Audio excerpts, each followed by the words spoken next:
1, 2, 3, 4, 5, is because we wanted you to realize that in the asking, you summon energy. So the summoning of energy is something that you don't have to consider. You just do it all day, every day.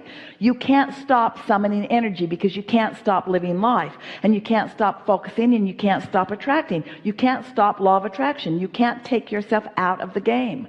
So here you are summoning energy all the time. That's just a given. It's what you do. You summon it, you summon it, you summon it, you summon it, you summon it. And it's source energy. It's source energy knowing and wanting to blow and flow through you. It's the momentum of all that you've lived before. It's powerful, and it is, you see.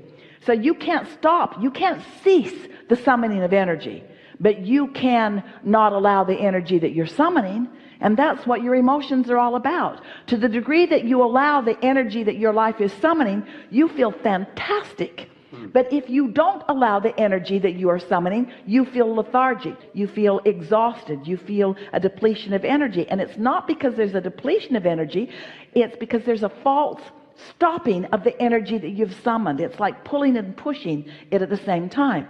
But here's the thing that we really want you to hear. The summoning of energy always will win. That's a momentum that's bigger than you can even get your thoughts around. The momentum of your bigness, the momentum of your longevity, the momentum of your eternalness. This is a really, really big energy that you're coming to terms with now.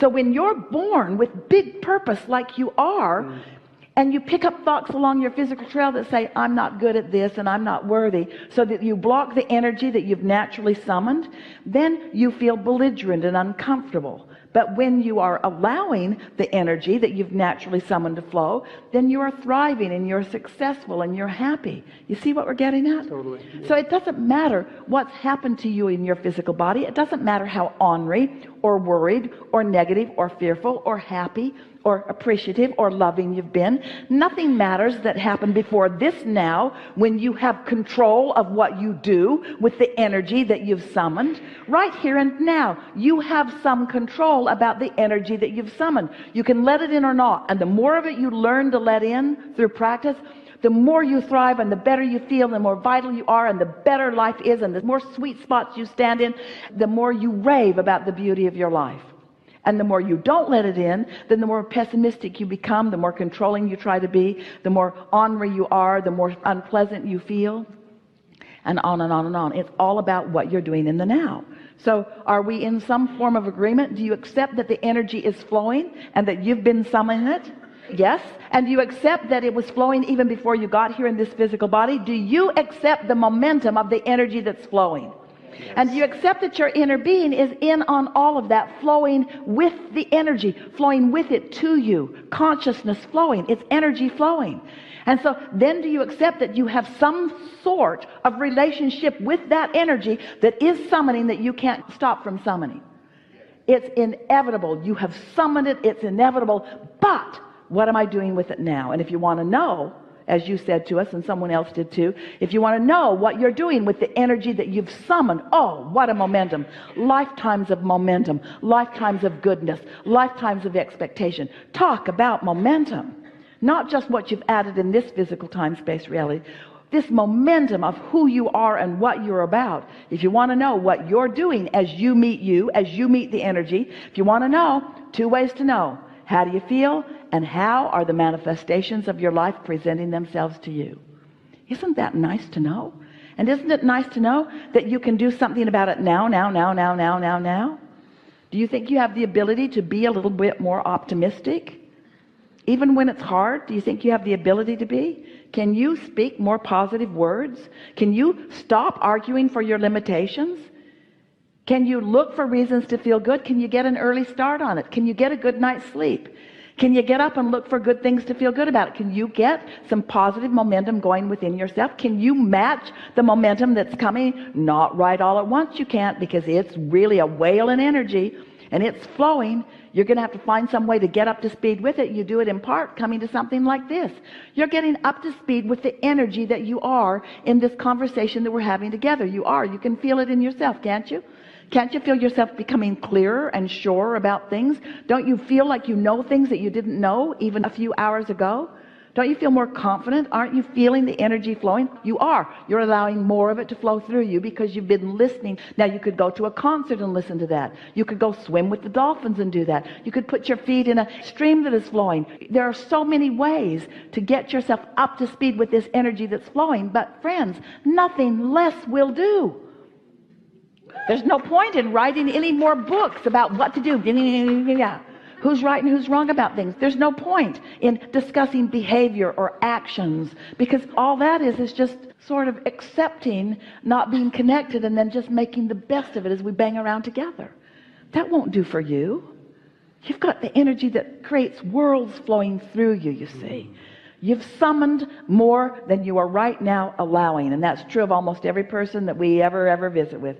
Esther too. You summon more than you allow, and then you don't feel good. But the option isn't to settle down. The option isn't to try to summon less. The only option is to get up to speed with what lifetimes of you have summoned for you. I love the idea of not putting depletion in my garden soil so I can bloom where I'm planted. Thank you.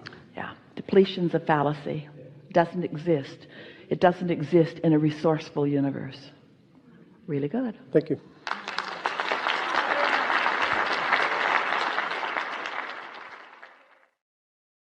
Good morning. It is. I'm so excited to be here. My question follows on the heels of writing and teaching. So I'm at a point in my life where I'm feeling all this excitement with writing and this natural feeling of I'd like to teach and inspire. It's really the point of writing, isn't it? Yes. Unless it's a diary. Right. What I find is at this point it's like I'm on the runway, I'm getting on the runway, and then I get distracted by daily responsibilities which pull my focus over. Well, that's all right, because there will always be a lot of other things going on in your life experience. But as you are looking toward and accomplishing more of the step 3-4, step 3-4, 3-4, 3-4, where you're in alignment, then the things of your life will not take you away from your writing. They will add to it. The only thing that really distracts you from what you're about with your writing is resistance. And so we know that there's plenty of resistance in day-to-day experience. But when you get to that 3-4-5 step, the daily things don't feel like resistance. They just feel like part of the natural process of moving forward in life. Right. There's a tendency, and in some ways we have helped you in discovering something that isn't really that helpful to you. And that is, as we talk to you about being more deliberate about what you think, it can make you guarded about some of the thoughts that you have. So as we talk about positive emotion and negative emotion and good feeling thoughts and bad feeling thoughts, you superimpose over what you're hearing from us your long-standing, picked up along your physical trail meaning that says, I'm good when I feel good, but I'm bad when I feel bad. As if your guidance system has parts that are acceptable and parts that are not. And that's when we begin teasing you about you wouldn't put a happy face sticker on your gas gauge because it's so discouraging when your tank looks like it's getting to be empty. I don't want to see that. Stick a happy face sticker over it. And then you just drive merrily along until you run out of gas. And so it's a nice thing that your emotions let you know where you are. But there's a tendency to assume that negative emotion is a bad thing, so you don't appreciate the contrast that is so valuable. And that's what you were just saying to us. I get tuned in, tapped in, turned on, I feel inspiration, and then I have to deal with my life. And we want you to reach the place and practice it that you're not dealing with life, you're embracing life. Oh good. It's like Esther dusting a beautiful etagere full of all of the beautiful treasures that Jerry and Esther had collected to that point, and dusting it one day, and the top very heavy glass shelf slipped off its little peg and came crashing down on the other shelves, and basically the whole thing collapsed, and most of the beautiful treasures that they had collected from around the world were broken broken all in one fell swoop. And Esther stood there in her bare feet with glass shards actually sticking in the floor. It was quite a traumatic event. And Jerry came running from the other room saying, don't move, don't move, don't move, don't move, don't move, don't move. And Esther was paralyzed anyway. Paralyzed.